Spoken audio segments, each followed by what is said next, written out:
Assalamualaikum warahmatullahi wabarakatuh dan selamat datang ke channel My Pahan Studio. Hari ini adalah hari untuk kita berkongsi melalui video pula, iaitu melalui buku yang telah saya hasilkan, bagaimana belajar Canva dalam masa satu hari untuk volume 1 yang telah saya gunakan dalam kelas Canva yang telah diadakan lebih kurang 3 minggu yang lepas. Dalam kelas tersebut sebanyak lebih daripada 35 orang lah yang telah membeli buku Canva, dan hari ini adalah sebagai menunaikan janji untuk kita go through dari topik ke topik, di mana dalam topik ni nanti kita akan huraikan apa yang telah saya maksudkan melalui pembelajaran yang telah kita lakukan pada hari tersebut. Ada juga rakan-rakan yang tak berkesempatan untuk hadir dan telah membeli buku, memang khas untuk mereka juga. Moga-moga ilmu yang kita kongsikan pada hari ini dapat memberi manfaat kepada semua. Jom kita mulakan.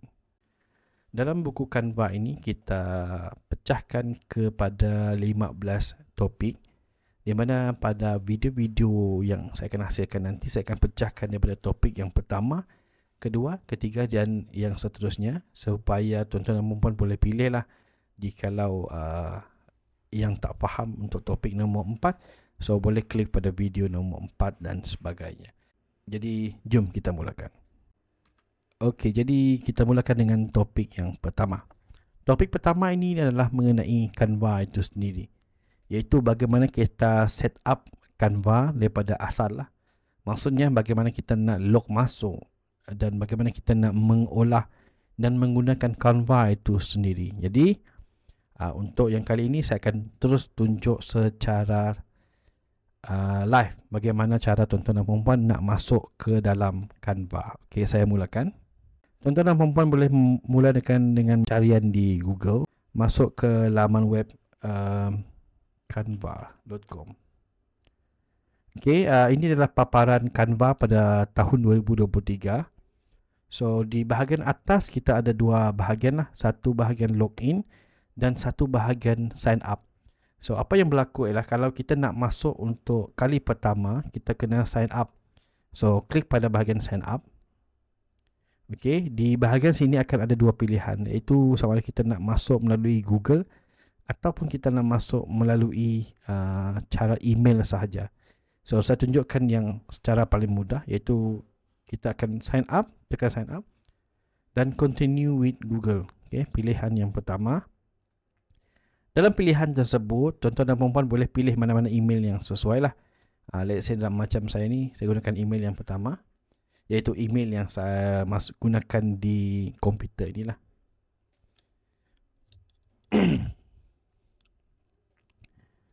Okey, so inilah yang akan berlaku apabila kita klik pada bahagian Canva itu tadi. Okey, pada bahagian yang saya sebutkan tadi, itu sign in. Tuan-tuan dan perempuan boleh perhatikan, iaitu di bahagian kiri ni akan ada terpapar perkataan free. Okay, free maksudnya adalah kita Canva yang kita gunakan ini adalah dalam kategori account free lah, percuma. Saya akan tunjukkan nanti limitasi yang ada dalam Canva free berbanding Canva Pro ataupun Education. Okay, kalau kita lihat di bahagian bawah daripada free tersebut ada perkataan upgrade your plan. So tuan-tuan dan puan boleh klik, ataupun tuan-tuan nak cuba dengan 30 hari pun boleh. Okey, jadi untuk perkongsian yang pertama ini, saya akan gunakan Canva free supaya kita dapat lihatlah apa kelebihan dan juga keburukan kalau kita menggunakan Canva Pro dan juga Canva Free. Di bahagian sebelah kanan ini, kita boleh klik pada bahagian gambar itu dan kita boleh tukar gambar lah, gambar muka tuan-tuan dan puan-puan.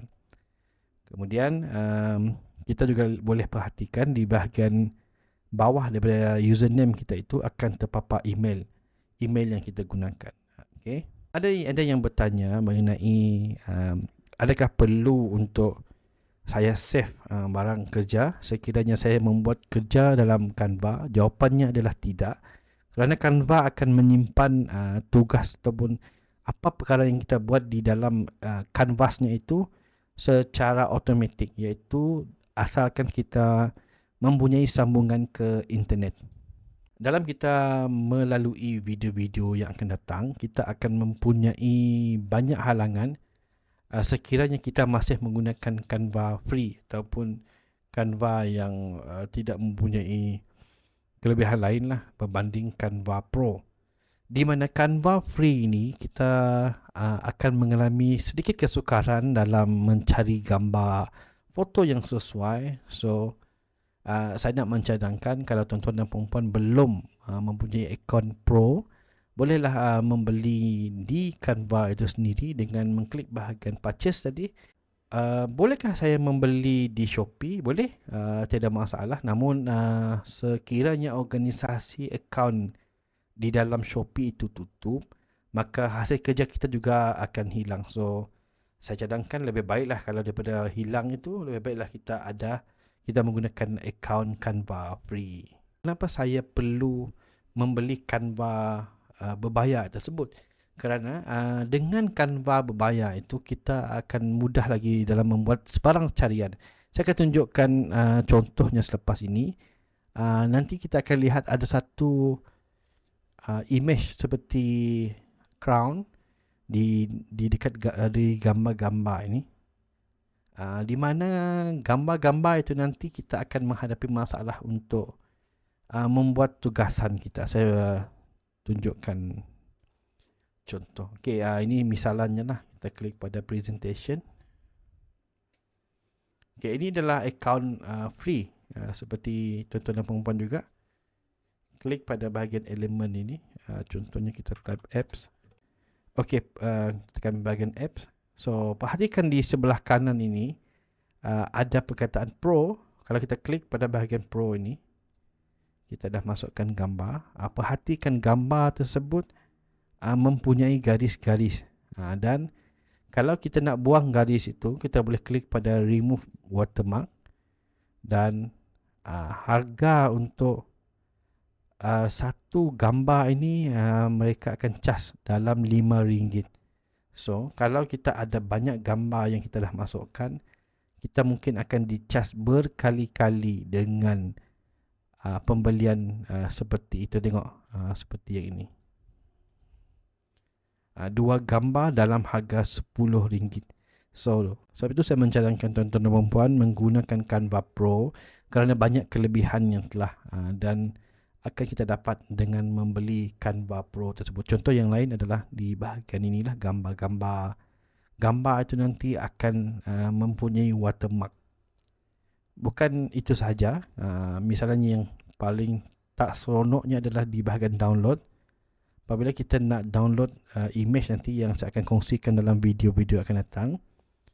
Misalnya JPEG. Kalau kita nak download, dia akan kenakan bayaran dulu sebelum kita muat turun video ataupun gambar yang telah kita hasilkan, iaitu RM15 untuk satu hasil kerja ini. So, ianya amat membazir.